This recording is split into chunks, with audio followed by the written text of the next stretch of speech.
Peggy 18.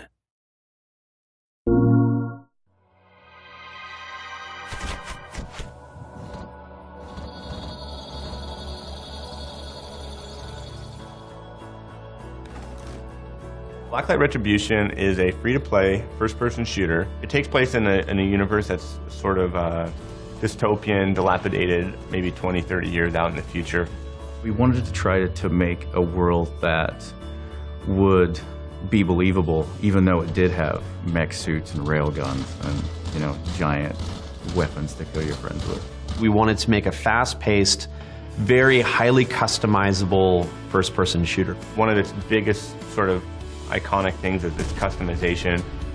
You can customize your entire gun. You can change out your stock, your magazine, your barrel, muzzle, scope, tons and tons of weapon permutations and everything that caters to that type of player that wants to min-max things and sort of like, create that alchemy of his weapons. We wanted to allow you to make and tune that gun towards yourself.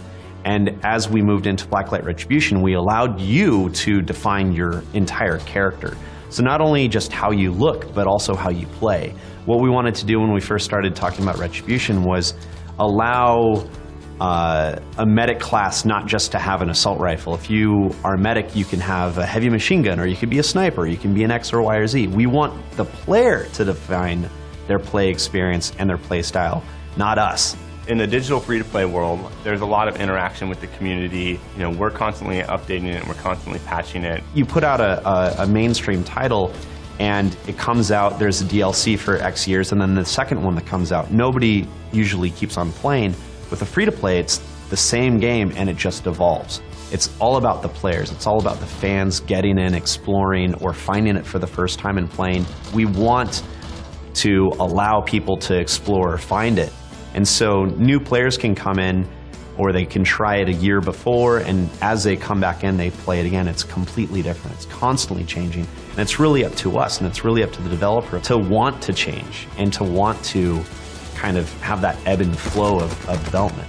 With Sony actively recruiting us and listening to our feedback, then there's an actual opportunity there to get in and help establish the protocols and the way things are going to be done for the platform that will make it even more successful in the future from our perspective. So whether that be the patching process or the way the distribution process is handled, so forging those protocols, like how do you do the free-to-play component, where does that put you in the store, et cetera, et cetera. So the systems that they're building and the software that's going to exist on the platform is going to be accommodating of ideally everybody. Last console, a game like Blacklight Retribution would have never been an indie game on this type of platform. It would have had to be something more artistic and artsy and not have guns and grenades and a dubstep, mini track.